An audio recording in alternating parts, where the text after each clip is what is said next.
Hey everybody, welcome back to AskAVC. My name is Ryan Floyd. I'm a managing director at Storm Ventures. We invest in early stage B2B and enterprise SaaS companies. And we're based right here in Silicon Valley, and today I'm coming to you once again from my dining room. In my video series, I try to give you a little bit of a perspective in a sense as though I was on your board or an advisor to your company. And today I wanted to invite a guest onto my show, someone I've known for a long time, who is a former CIO, to give you a perspective on how enterprise CIOs are thinking about this new environment. But before we get into that, I just want to give a big shout out to everyone that's working on the front lines, not only the healthcare workers, but all the essential service workers, those folks at the Safeway, the pharmacy. Thank you so much. We really do appreciate it. If you have any thoughts or comments on this video or other videos or things you'd like me to talk maybe more about, please leave them. I read all of them. Share, subscribe, and most importantly, thank you for watching. Stay safe. All right, so welcome. I have with me today a very special guest, Tim Crawford. Tim is a well-respected CIO, and I met Tim probably 15 years ago, I think, when you were at Stanford. And he has since gone on to build a nice consulting practice, and also has an awesome podcast called CIO In The Know. And you can find that on iTunes and Spotify or wherever you want to find your podcast. I wanted to have Tim on because I thought he could give all the SaaS executives and founders out there a little bit of perspective about how CIOs are thinking about this new post-pandemic or current pandemic world that we're in, and get into that a little bit with him. So Tim, great to have you on. Maybe we could just start by talking a little bit about like this role of the CIO, maybe why you did the CIO in the Know podcast, and just give all the viewers a sense for, that role in today's enterprise. Absolutely. Ryan, it's always great to see you and get a chance to chat, whether it's private or public like this, and happy to share my perspective on the conversations that I'm privy to, which of late have been voluminous, to say the least. So as you mentioned, CIO in the Know is a podcast that I started last year, about a little more than a year ago, so 2019. And the whole impetus behind it was we as CIOs have been having a lot of private conversations over the years. And these are conversations that address a number of different things, but it's really uncomfortable to be able to talk about publicly when you start to tie that conversation to an individual. And so I really wanted to also provide a platform or forum for those CIOs that wanted to share their perspective, wanted to share some of those insights, some of those experiences that they've had. And so you got a chance to actually hear from a CIO firsthand their perspective on a myriad of different topics, whether it's talking about SaaS and whether it's talking about emerging technology, fundamentals on CIOs and what keeps them up at night. There were episodes where we talked about what it means for a CIO to reach a board level position and starting to talk about how CIOs start to get on boards. So, it does vary from their career ascent through managing and leading and kind of what keeps them up at night and what they're challenged with. It's not just about technology. And I think that's one of the misnomers that people have about CIOs is it's all about technology. And I would say, sure, 15 years ago it might have been, 20 years ago, absolutely. Today, it's a business conversation. A CIO is a business leader first that happens to have responsibility for technology. I think we'll talk a little more about that. Yeah, I think it's an important distinction because I think you're right. I think most people, when they think about a CIO, they think about an individual that's like, responsible for, laptops, responsible for servers and just applications. And that was true maybe once upon a time, maybe with that role, when it started. But today, you're right. It's really about how to, at least the way I see it, tell me if you think differently, it's about how to leverage technology to really drive business transformation. And It is. yeah. Yeah, and I think that, one piece that might help viewers kind of break this apart is understanding that there isn't just one type of CIO. And I've kind of broken it down by a number of different traits over the years. And so I have this concept of the traditional CIO and the transformational CIO. And so the traditional CIO is that tech-centric, and there are a number of traits that kind of follow behind that. But then there's also the transformational CIO that is much more business focused, much more business centric. And it's important for those folks that are trying to have conversations with CIOs to understand what type of CIO are you engaging with, because the language and what you focus on will vary greatly. Right, right.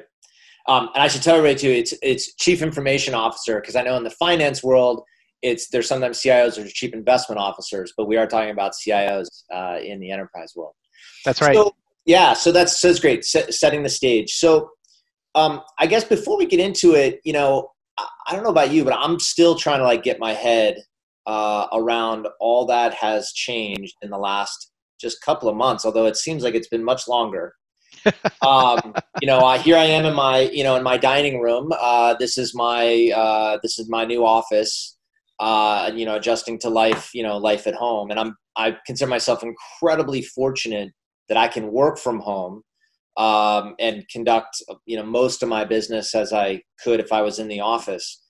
How has your give me some sense? I mean, how's your routine changed? For example, one of the things I was thinking about for you is you used to spend a lot of time traveling. Yeah. Tell me how has that changed for you? Well, United keeps calling, but I'm not answering. You're absolutely right.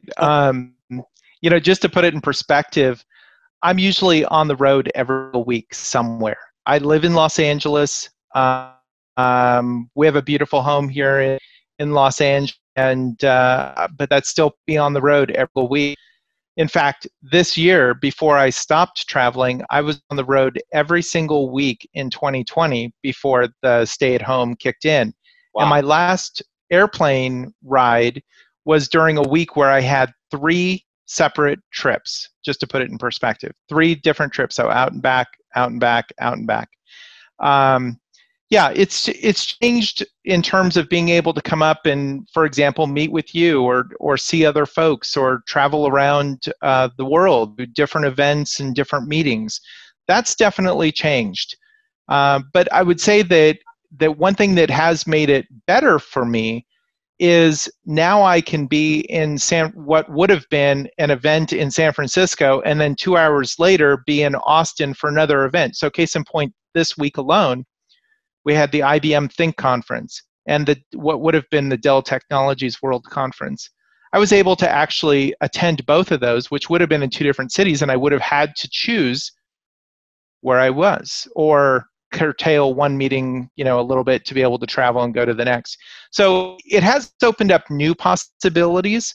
The other thing is, quite frankly, travel is incredibly disruptive and it's incredibly inefficient. And because everyone is being forced to work from home, it's actually opening up new possibilities to engage with people via video.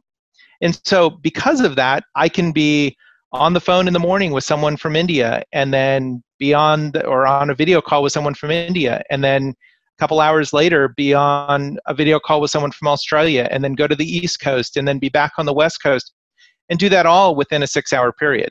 And that actually played out for me just about a week or 2 ago. So that's something I couldn't have as easily done just because of travel schedules and having the flexibility.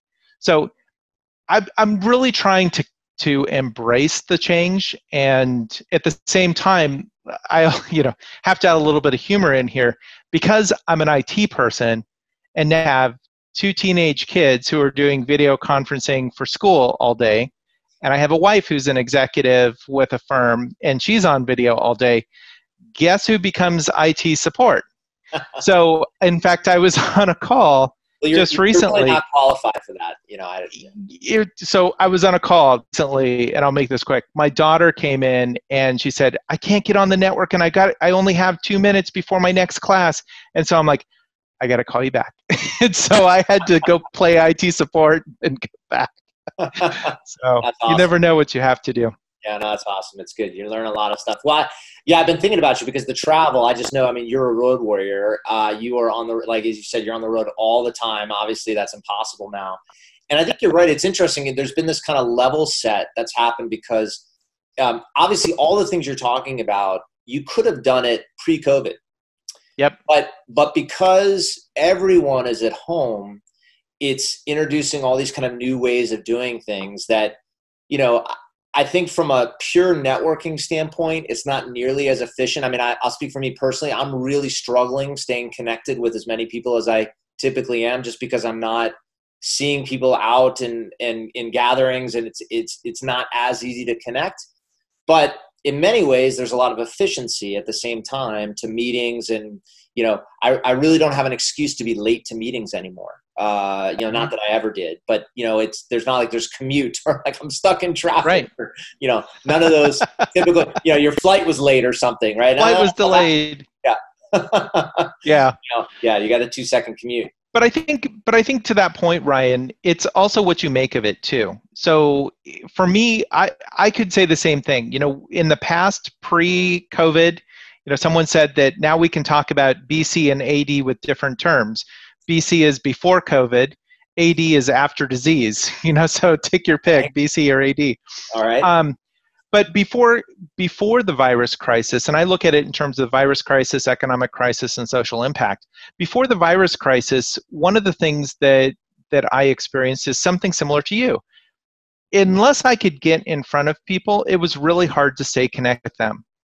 And I got to be honest, when we started to stay at home and people were forced to have to be on video and doing video conferencing, I'm more connected with more people on a deeper level and on a personal level than I ever have been. And that's a huge shift. But it takes work on my part to stay connected. And if I let my foot off the gas or don't reach out and don't connect to those folks, then I could just easily see how that would just slough off too. Yeah. So it takes work. It takes a lot of work to do it. Yeah, you're right. It's a shift. Like, I have to be, I think, a little bit more cognizant and purposeful in what I'm doing, rather than going to an event and just, by luck and happenstance running into you at a conference or something, So well, and the other thing to think about is many of the vendors are now rethinking the whole event strategy. They do a lot of work that centers around events. It's not where I center my business or where my work centers. But one of the things that we're seeing right, left, and center is companies that are not just delaying events. I mean, Microsoft has said they're not going to have any event till 2021, which is pretty, and you see some of the other big vendors that are saying the same thing, HPE, Dell, IBM, case in point. Salesforce just recently announced that they're not going to have Dreamforce. So now what they're starting to do is say, okay, if we don't have that event, so almost as a forcing function, if we don't have that event as a way to connect with folks, what can we do as a more creative way or a different way to engage with folks? And the reason why I bring this up is because I think it's really pushing people to finally think about not everything centers around an event. And I think there are better ways to make a stronger connection with those folks that you're trying to connect with. Yeah, no, it's a great perspective, and it's a good way to sort of look at it as like an opportunity rather than just it's a loss and and write it off. And yeah, it'll be interesting to see how everybody sort of adjusts to the new reality. It's uncertain whether in any foreseeable future we'll be having those large gatherings. It's as I sit here in my dining room, it's pretty hard to imagine, but it always seems worse when you're in the midst of it. Absolutely. Well, so given. One of the things I definitely want to get your perspective on is, you talk with CIOs all the time. It's sort of your world. You know that group of execs better than anyone. And given everything that's happened, how are they thinking about that business transformation now? What's kind of, during this period, how are they thinking about their business? And I don't know, what can you tell folks about how they, if you can generalize where people want to take business kind of going forward, given the impact? I mean, are things going to change? Are they thinking about it differently? Is it just a continuation of what they were doing? What's your perspective there?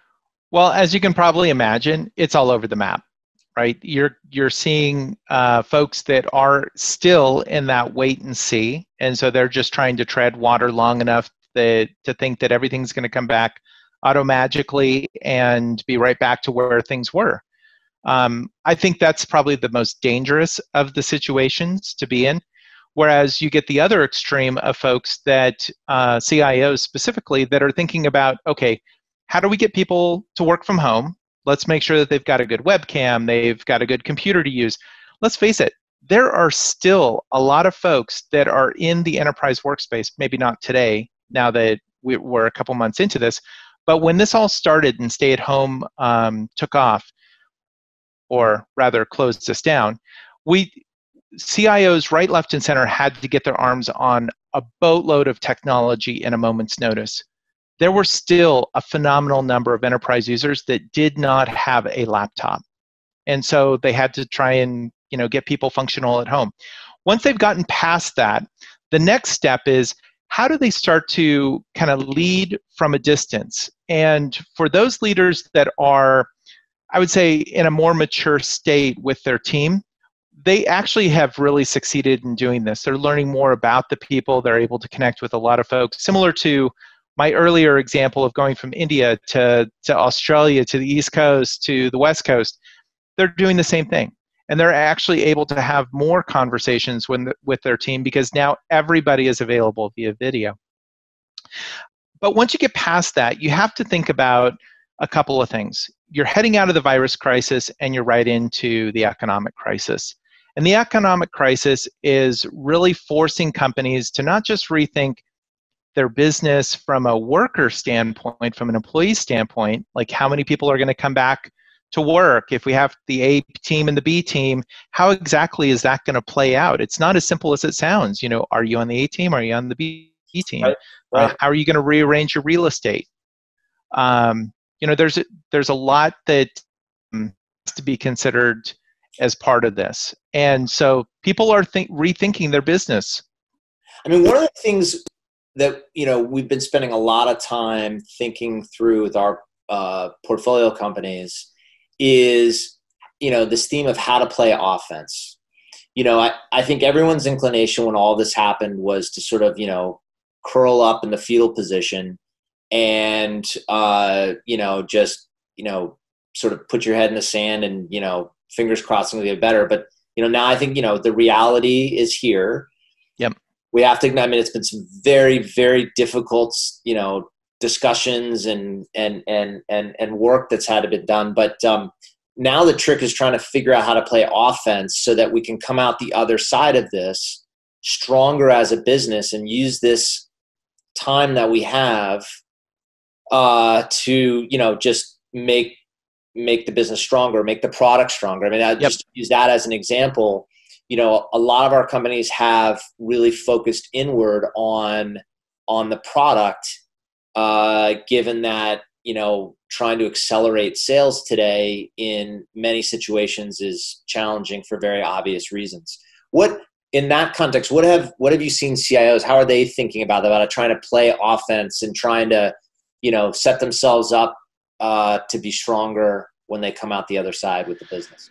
Yeah, and let me address one thing that you said too, which is, playing offense is important, I think, for any vendor, anyone that's selling into the IT organization or into the enterprise, regardless of what door you might come in, because not all doors start with the IT organization, let alone the CIO.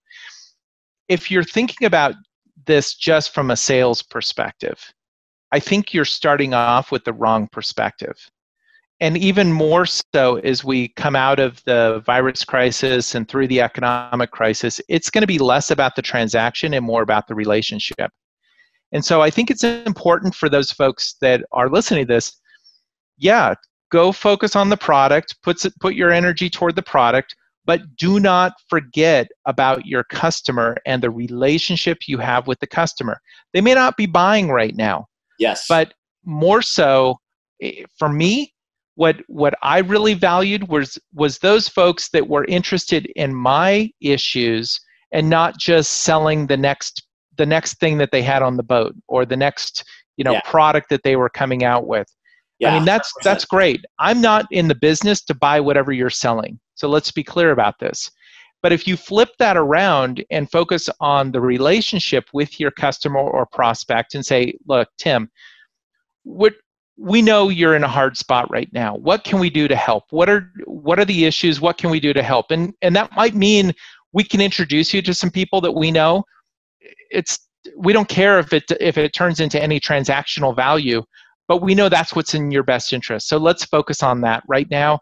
We're all in this together. Look, we're all in awkward situations right now from where we're working. Nobody intended to work from their dining room. I mean, come on, right? I mean, yeah. We have to respect the fact that we're all trying to do the best we can. And so if you start there and focus on the relationship, I guarantee you that will put you in a differentiated position once we come out of this, so that when it is time to talk about the transaction, that person on the other side of the desk or other side of the phone or other side of the email box will be much more apt to be willing to have that conversation. So focus on the product. I think that's a great place to put resources toward. Keep the foot on the pedal there. Don't let up. But on the other hand, you have to maintain those relationships, and even if the transactions aren't happening. Yeah, you're right. I mean, relationships feel right now like they're more important than ever, and really focusing on that, I think that's sage advice. Yep, absolutely. Yeah. So back to the question. So CIOs today, how are they thinking about this time? Have they changed priorities? How are they generally thinking about things? Yeah, I think you could break it down into three pieces. One is just keeping people working from home, and that's still an ongoing challenge for many of these executives. Yeah. Their support teams were never designed to support someone remotely, but support the entire company remotely. Right. I mean, some of isn't working or whatever. Yeah. Right. Yeah. I had a number of conversations with CIOs that have said, look, my team is trying to troubleshoot network issues on someone's home network. I mean, case in point, look at my situation. When I'm home and working remotely, usually it's just me, or it's just my wife and I'm traveling. It's never all four of us, my wife and I and two kids, all on video conferencing all day long, taxing our home network. I mean, it's never seen that kind of demand. Right. Now, we're in a good position from a network perspective, thank goodness, but IT staff have to figure out how to do it. So the first thing is they still have to work toward keeping the employees going, keeping the organization going. The second piece is they have to think about what levers to start pulling, because they're already being asked to shelve those experimental projects, shelve those projects that don't necessarily have very quick turnaround in terms of completion and investment. But then also, what levers can you pull in terms of cost cutting? Because like everyone else, with few exceptions, companies aren't seeing the same kind of revenue as they have had, right? We've kind of gone in, we've hit the pause button. And so it's not like 6 months from now or a year from now, automagically, all of that is going to show up. It's going to take some time. And so they're trying to figure out what levers they can pull to kind of cut some of those costs. And CIOs are already being asked to make those cuts. So that's the second piece. The third piece is looking at what projects or efforts can they accelerate. So this is where things like cloud and AI and ML start to play a central role. Because what they're trying to do is figure out, how can I address those cost-cutting issues, address those challenges that I have around value of projects, but also put my business in a better position so if I do get asked to cut, I have more flexibility to do so. And once we do come out of this, we're in a better position to be able to come out of this compared with our competition. So, for example, some of the hurdles around cloud. I mean, case in point, video conferencing. I mean, video conferencing, there are a number of companies that I've spoken with the CIO where they've said our culture was such that we needed people in the office. Our culture was people go to the office to work. It's really frowned upon if you want to work from home, if you need to work from home. You really need to be in the office. Well, guess what? This is the big experiment to show us that we can be productive working remotely, as seen over the last couple of months. It's taking time, right? And for some, let's be honest, not everybody's as productive. But the point here is you have to think about what changes are happening within your organization and how you can position yourself to take advantage of that. Another example, cloud. There were a number of folks that were still fighting battles internally because folks were concerned about cloud. Oh, it's not secure. Does it have the same performance? Is it the right way to go? Well, what about these security risks, right? Guess what? All of those barriers, right. Now people are moving. In fact, I mean, we should talk about that third bucket, because I think for SaaS founders, execs, that's going to be the place for them to focus in terms of building those relationships. And it is interesting with the cloud. I mean, to a large extent, to the extent, if you were not moving towards the cloud and you hadn't shifted resources to the cloud, it was a liability. It is a liability. And those that did move quickly 2, 3, 4 years ago and embraced that strategy, my guess is it's paying huge dividends today, at least with respect to business interruption. Well, it is, because especially if they've moved their productivity tools. Yeah. So those folks that move to 365 or Google Apps, they're in a great position right now, because now they don't have to backhaul that traffic through their VPN. I mean, let's face it, one of the key aspects that CIOs and IT teams are having to face as part of this work from home shift is their architectures were never designed to take on that many people being remote all at once. Right. And so VPNs were being taxed because some of them were even backhauling internet traffic to their corporate infrastructure and then sending it right back out to the internet. So moving to things like productivity tools online, Zoom's a great example. Go to Zoom online or WebEx online or GoToMeeting online and be able to use collaboration tools externally versus internally. Or if you're doing files and storage, whether it's something like Box or OneDrive, again, you don't have to come through your corporate infrastructure. And so those tools are able to scale accordingly. You're right. If you had already moved to a cloud-based architecture and embraced it, I don't mean lift and shift. I mean, you moved to cloud and you embraced it. Yes, you are definitely in a better position, and that actually puts you in an even better position as you think about where you go from here and what levers you pull.